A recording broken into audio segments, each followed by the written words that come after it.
ಬಡ ರೈತರ ಕೃಷಿ ಭೂಮಿಯ ಅಕ್ರಮ ಸ್ವಾಧೀನದ ವಿರುದ್ಧ ಉಳ್ಳಾಲ ತಹಶೀಲ್ದಾರ್ ಕಚೇರಿ ಎದುರು ಪ್ರತಿಭಟನೆ.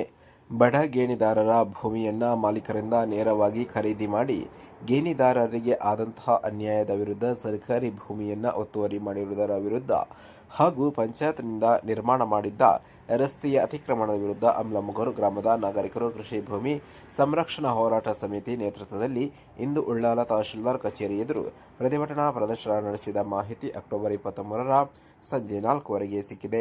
ನೂರಾರು ಸಂಖ್ಯೆಯಲ್ಲಿ ಸೇರಿದ್ದ ಅಮ್ಲಮೊಗರು, ಮುನ್ನೂರು, ಬೆಳ್ಮಾ ಗ್ರಾಮದ ನಾಗರಿಕರು ರಾಜ್ಯ ಸರ್ಕಾರ, ಜಿಲ್ಲಾಡಳಿತ ಹಾಗೂ ತಾಲೂಕು ಆಡಳಿತದ ಬೇಜವಾಬ್ದಾರಿ ವರ್ತನೆಗಳನ್ನು, ಘೋಷಣೆಗಳನ್ನು ಕೂಗುವ ಮೂಲಕ ಆಕ್ರೋಶ ವ್ಯಕ್ತಪಡಿಸಿದರು.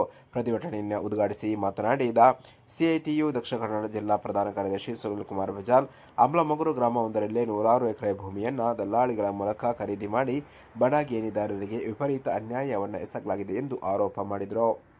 ಸರ್ಕಾರಿ ಭೂಮಿಯನ್ನು ಕೂಡ ಒಳಗಾಗ್ತಾ ಇದ್ದಾರೆ, ನುಂಗಿ ಹಾಕ್ತಾ ಇದ್ದಾರೆ. ಇದರ ಬಗ್ಗೆ ನಾವು ಹಿಂದೆ ತಹಶೀಲ್ದಾರರ ಸಮ್ಮುಖದಲ್ಲಿ ಸಭೆ ನಡೆದಿತ್ತು. ಸಭೆ ನಡೆದಾಗ ಅವರು ಏನ್ ಹೇಳಿದ್ರು ನಮ್ಗೆ, ನೀವು ಸರ್ಕಾರಿ ಜಾಗ ಮಣ್ಣು ಹಾಕಿದ್ದು ದೊಡ್ಡ ವಿಚಾರ ಅಲ್ಲ, ಅವರು ಬೇರೆ ಹಾಕಿದ್ದಾರೆ ಅಂತ ಹೇಳಿ ನಾವು ಈಗಲೇ ಅದನ್ನ ಏನು ಅದಕ್ಕೆ ಆಕ್ಷನ್ ತಗೋತೀವಿ ಅಂತ ಹೇಳಿ ಇವರೇನು ಕಣ್ಣು ಕಾಣ್ತಾ ಇಲ್ವಾ? ಅಮ್ಲಮೊಗರು ಗ್ರಾಮದಲ್ಲಿ ಸರ್ಕಾರಿ ಭೂಮಿಯನ್ನ ಒಳಗಾಕಿ ಅದನ್ನ ಕಬ್ಜಾ ಮಾಡಿ ಇವತ್ತು ಏನು ಬೇಲಿಗಳನ್ನ ಹಾಕಿದಾರಲ್ಲ, ಏನ್ ಮಾಡಿದ್ರು?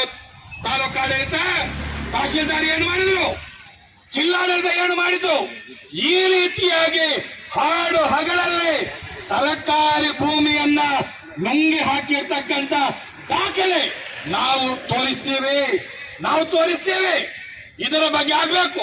ಒಂದು ಅಲ್ಲಿನ ರೈತರಿಗೆ, ಅಲ್ಲಿನ ಕೃಷಿ ಭೂಮಿ, ಆ ಕೃಷಿ ಭೂಮಿಯನ್ನು ಹೊಂದಿರತಕ್ಕಂಥ ರೈತರಿಗೆ, ಅಲ್ಲಿನ ಜನರಿಗೆ ಅನ್ಯಾಯ ಆಗಿದೆ. ಅವರು ಭೂಮಿಯನ್ನ ಕಳ್ಕೊಂಡಿದ್ದಾರೆ. ಇವಾಗ ಸರ್ಕಾರಿ ಭೂಮಿಯನ್ನು ನುಂಗಿ ಹಾಕಿದ್ದಾರೆ. ಮಾತ್ರ ಅಲ್ಲ, ಈ ಅಮ್ಲಮೊಗರ ಪಂಚಾಯತ್ನಿಂದ ನಮ್ಮೆಲ್ಲರ ತೆರಿಗೆಯ ಹಣ, ಸರ್ಕಾರದ ಹಣ ಅಂತ ಹೇಳಿದ್ರೆ ನಿಮ್ಮೆಲ್ಲರ ತೆರಿಗೆ ಹಣ, ಆ ತೆರಿಗೆಯ ಹಣವನ್ನ ಖರ್ಚು ಮಾಡಿ 1,40,00,000 ರೂಪಾಯಿಯ ಒಂದು ಪ್ರಮುಖ ರಸ್ತೆಯನ್ನು ಇವತ್ತು ಬಂದ್ ಮಾಡ್ಲಿಕ್ಕೆ ಹೊರಟಿದ್ದಾರೆ. ಹೇಳುವಾಗ ನಾವು ಅದಕ್ಕೆ ಬದಲಿ ರಸ್ತೆಯನ್ನು ಮಾಡಿದೀವಿ ಅಂತ ಹೇಳ್ತಾ ಇದ್ದಾರೆ. ನಾನು ಕೇಳೋದು, ನೀವು ಬದಲಿ ರಸ್ತೆ ಅಂತ ಹೇಳಿ ಯಾರನ್ನ ಕೇಳಿ ಮಾಡಿದ್ರಿ? ಪಂಚಾಯತಿಗೆ ಗೊತ್ತೇ ಇಲ್ಲ, ಮತ್ತೊಂದು ಮೇಲಿನ ಇಲಾಖೆ ಗೊತ್ತೇ ಇಲ್ಲ. ನೀವು ನಿಮ್ಮಷ್ಟಕ್ಕೆ ಸರ್ಕಾರದ ಒಂದು ರಸ್ತೆ, ಜನ ನಡೆದಾಡ್ತಕ್ಕಂಥ ಪ್ರಮುಖ ರಸ್ತೆಯನ್ನ ನೀವು ಬಂದ್ ಮಾಡಿದ್ದೀರಿ. ಇವತ್ತು ಜನ ಅನುಭವಿಸ್ತಾ ಇದ್ದಾರೆ. ಅದರಿಂದ ಏನಾಗಿದೆ ಎನ್ನುವ ಬಗ್ಗೆ ಈಗೆಲ್ಲ ಗೊತ್ತಾಗಿದೆ ಅವರಿಗೆ. ಮಾತ್ರ ಅಲ್ಲ, ನಿಮ್ಮ ಕೋಟೆಯನ್ನ ಕಟ್ಟಿದ್ದೀರಿ, ಭಾರಿ ದೊಡ್ಡ ರೀತಿಯ ಕೋಟೆ ಕಟ್ಟಿದ್ದೀರಿ. ಆದ್ರೆ ಆ ಕಡೆ ಇರ್ತಕ್ಕಂಥ ಪರಿಸ್ಥಿತಿಯನ್ನು ಜನರದು, ಹೊರಗಡೆ ಇರ್ತಕ್ಕಂಥ ಜನರ ಪರಿಸ್ಥಿತಿಯನ್ನು ನೋಡಿ. ಮುನ್ನೂರು ಗ್ರಾಮ, ಬೆಳ್ಮಾ ಗ್ರಾಮ,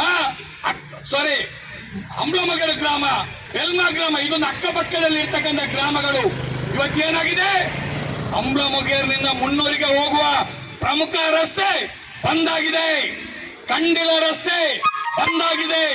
ಜನರಿಗೆ ಈ ಕಡೆಯಿಂದ ಆ ಕಡೆ ಹೋಗ್ಲಿಕ್ಕೆ ಆಗ್ತಾ ಇಲ್ಲ. ವೃದ್ಧರಿಗೆ, ಮಹಿಳೆಯರಿಗೆ, ಶಾಲೆಗೆ ಹೋಗ್ತಕ್ಕಂಥ ಮಕ್ಕಳಿಗೆ ಹೋಗ್ಲಿಕ್ಕೆ ಆಗ್ತಾ ಇಲ್ಲ. ಇದನ್ನು ನಾವು ಕೇಳ್ಕೊಂಡು ಬರ್ತಾ ಇದ್ದೇವೆ. ಎಷ್ಟು ವರ್ಷದಿಂದ ನಾವು ಈ ಬಗ್ಗೆ